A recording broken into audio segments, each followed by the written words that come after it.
much for joining me on my channel today. And today I have a Bible journaling process for you. And I am going to be using stamps this week to kind of show you guys how you can use the stamps that we get in the kit. And today I'm going to be starting off with the Nutcracker stamp. And so we have, along with a beautiful nutcracker, we have lots of greenery. And I just want to encourage you to think outside the box with these little greenery pieces. We have some holly, we have like an olive branch, so on and so forth. Well, at least it could be an olive branch, but this is kind of how that looks in color. And you guys can use this for so many different ways. For example, right off the back, this straight one, I thought, oh, that would be fun to create like a border around the page. And then I looked at this curved one and I was like, oh, you can create a wreath out of this if you stamp that multiple times. These would be great for like corner pieces, so on and so forth. So don't be afraid to kind of think outside the box when it comes to these stamps. So I am actually going to, I'm thinking of possibly doing a wreath, or maybe I can do like a border situation. I am journaling here in Matthew chapter 2. This is the Illustrating Bible, the Gospels edition. And I want to use this verse, which is Micah 5:2, but they actually quote this in Matthew chapter 2 during the visit of the Magi. And of course, we don't know if there was 3 wise men, but you know, that's usually what people think because of the 3 gifts that were given to Jesus.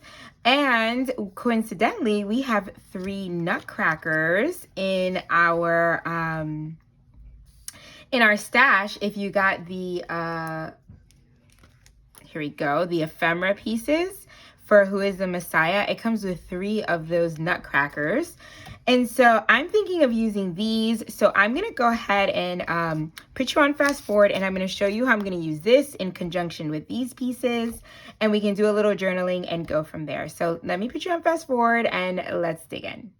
Okay, darling. So I put out a poll last week and I basically was asking you guys, what would you like to see me work with? And it was overwhelmingly yes to stamps, which I completely understand, because if you have a big stash of stamps, or you get all the coordinating stamps every month, or even if you just get a couple, these stamp sets, they kind of accumulate in your pile, and you definitely want to get your best bang for your buck and make sure that you're using them. So here I am going to be showing you a couple of ways that you can think outside the box with your stamps.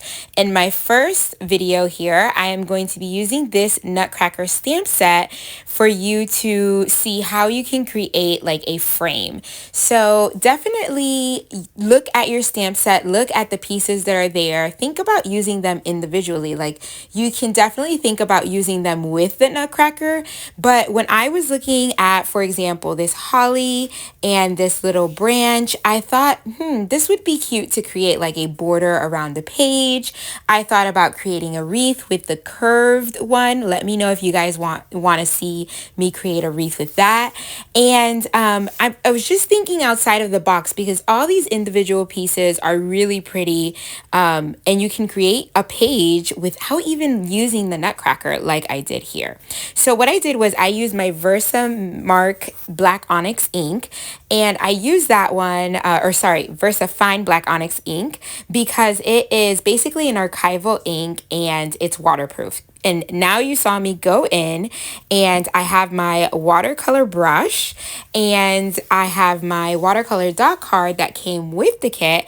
And I'm going to be using these colors to go ahead and color in all my stamp images. So I stamped the holly on 2 opposite corners of my Bible page or space.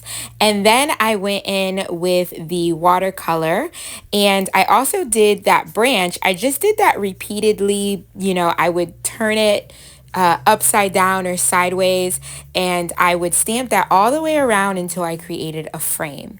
And this is something that you guys can do in any Bible. You can do this in the Illustrating Bible, which gives you a 4-inch margin. You can do this in your Interleaf Bible. It'll look even better. You can interchange different hollies or branches. That would look really pretty too. But definitely use up your supplies, you guys. So here I was just filling in the branches with the green. There are 2 greens on here. There's one that's more of a blue green, and there's another that's more of a like a brighter green. I used a brighter green on all of my small branches to go all the way along the corners, and then I use the blue green to color in the leaves of my holly, and then I'll add some highlights to that with the lighter green. I hope that makes sense. But all of this, I am not a watercolorer, but this Illustrating Bible paper really does hold up to watercolor really well. It holds up to water well. It's not going to be as pretty as it's going to turn out in watercolor paper because that is meant for watercolor, but it definitely is very, very pretty and holds up really well. As you can see, there's some splatters there in the middle as well. I used the red that I used for the berries. Right after I colored in those berries, I splattered some because I knew I wanted some splatters in the background. That's just going to fill in that extra space that I knew I would have afterwards. So I wanted to do that beforehand. So now you see me grab some of the clear big alpha tile stickers. I absolutely love these. I like the font that they use this month. I think it's very thin, it's very straight line, and I think it's very fancy for what this devotional is for, which is the Christmas season. And I did my personal Advent study. I've been doing that since yesterday, December 1st. And I really love what my Advent devotional had to bring. And they talked about the wise men and what we can learn from the wise men. And one of the things or the takeaways that I took from that is that we can mimic the heart and desire to worship Jesus that they had. That even though they had a couple of pit stops and Herod tried to detain them from going and, they had some hiccups on their journey, they didn't allow that to stop them from reaching Jesus and going to worship them, right? They set out to see the King of the Jews and they found him and they completed their task. And so I used this title that I thought of immediately while I was reading, and it was Wise Men Still Seek Him. And you've probably seen that around in the Christmas season. I wanted to use that, so I used my big tile alphas to create that title. I put my verse that I kind of pointed out from chapter 2 of Matthew. I added that there right under the big title. And then I was going to use all 3 of these nutcrackers, but they don't fit, which is fine. One nutcracker is going to be fine. I'm go ahead and fussy cut him out, and I'm going to adhere him to the bottom right-hand corner of the page.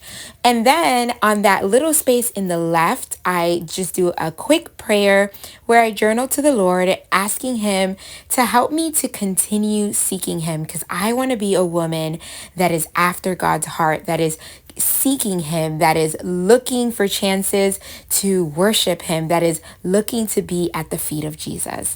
So after I do my journaling there, you also are going to see me, I stamped out I put my day stamp along the bottom. I had to stamp that a couple of times because it kind of was a little wonky and it was falling inside of the frame, so you couldn't see it. But that kind of wraps up this page. I hope that it was easy to follow. Let me know if you guys try this trick, if you guys do any type of frames with any type of stamp set that you guys have. You saw me here as well. I'm just using that leftover watercolor to highlight my verse.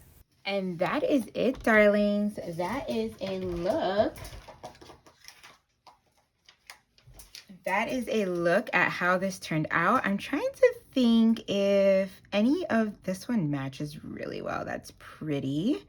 I might use this one at the top of this to kind of bookmark this page. I love turning these the other way, so I kind of tie them into like little knots.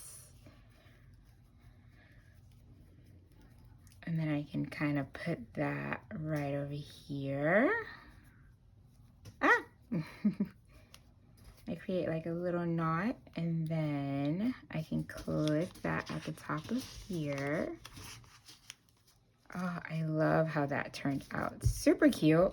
So there you go. So this is my first idea. Again, this is using the Nutcracker stamp, and I used 2 of the pieces to create this border, and then the rest of my page. So I hope this inspires you to open up your stamps and to get them in your Bible and to think outside the box when you are creating with these stamps. So until the next video, I'll be showing you another tip trick with a stamp set, and let me know below, what stamp sets did you pick up for this collection and what would you like me to show in the next video. Thank you so much for joining me each and every video, darlings. God bless. Bye.